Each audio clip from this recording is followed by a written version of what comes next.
كنت مختفي بقالي فترة، بس مش علشان زهقت، بس علشان كنت بدور على صوتي. الصوت اللي وسط الزحمة بقيت مش عارف اسمعه.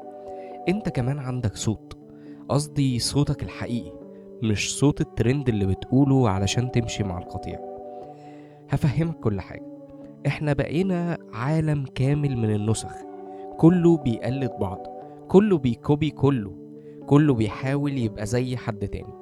بس قليل جدا اللي لسه عايش نفسه، اللي لسه عنده رأي خاص، لبس خاص، مشاعر خاصة، وجهة نظر لوحده.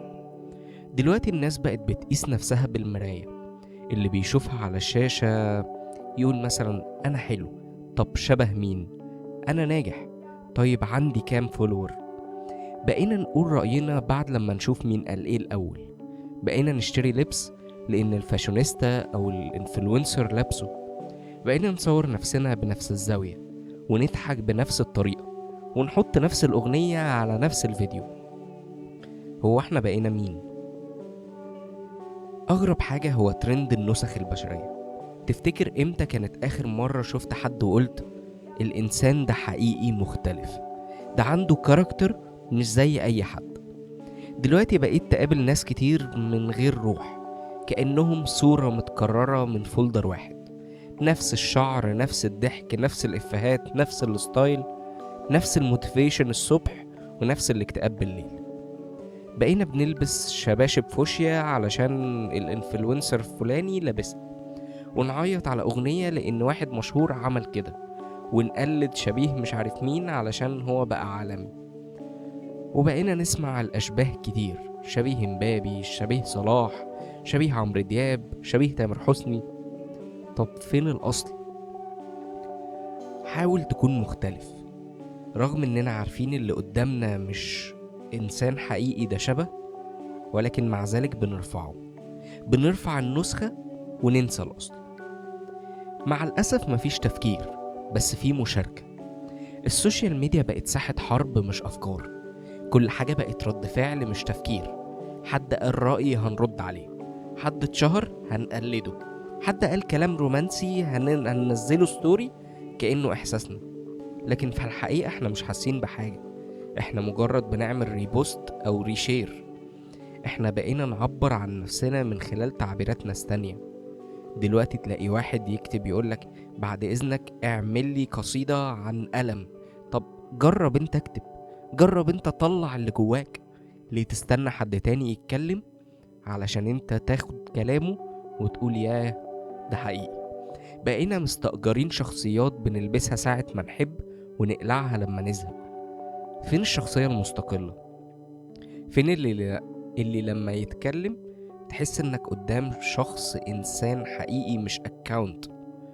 فين الناس اللي عندها كورج او شجاعة تقول انا مش شبه حد ومش عايز اكون زي حد؟ حتى الاطفال كمان بقوا نسخ، حتى الاطفال كمان. دي بقت كارثة. تخيل بقى الطفل بيحكم على نفسه من كام لايك على صورته، بقى يحس انه مش مهم لو ما عندوش موبايل، وبيحس انه مش ناجح لو صحابه ما عملولوش لايك او كومنتات. النجاح دلوقتي بقى يتفهم بان انت مشهور ولا لا، مش ان انت تبقى فاهم وبتعمل الحاجة اللي انت عندك شغف فيها. الطفل بقى يشوف فيديوهات AI شبه الحقيقة وما يعرفش يفرق هل ده كرتون ولا بني آدم حقيقي، ولا ده صوت طبيعي ولا روبوت، ولا ايه بالظبط. الخط الفاصل بين الحقيقة والمزيف انهار. الترند كمان برضو سرقنا.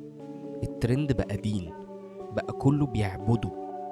دلوقتي بقى الترند هو مرجع، بقى قبلة كله بيروح لها. كله بقى يقول نلبس ايه، نحب ايه، نفكر في ايه. مع ان الترند مش ثابت، لكنه قدر يغير تفكير ناس كتير. اللي بيمشي وراه دايما بيضيع، لانه ما بيوصلش لحاجة، بيوصل لسراب. لانك بتمشي على رملة بتتحرك، مش ارض ثابتة. الشخصية المستقلة مش موضة، دي مقاومة. انك تكون نفسك دي مش حاجة بسيطة، دي بقت ثورة. مقاومة انك تكون حر وسط عالم بيحاول يبرمجك.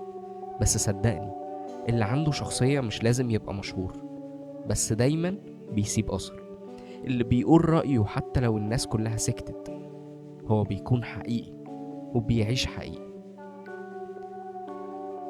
أنا مش شبهك وانت كمان مش شبهي، ومش لازم تبقى شبهي ولا أنا أبقى شبهك، بس لو كل واحد فينا بقى نفسه الدنيا هتبقى أصدق، والبشر هيرجعوا بشر مش نسخ.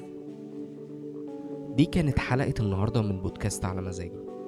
لو حاسس ان الكلام ده لمسك ابعته لحد شايفه ضايع وسط الزحمة او شايفه نسخة من ضمن النسخ.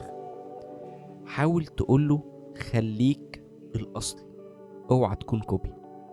لو انت حاسس انك بدأت تنسى نفسك اقف وافتح المراية واسأل نفسك هو انا مين من غير السوشيال ميديا. انا ابانوب نادر، ودي كانت حلقة جديدة من بودكاست على مزاجي.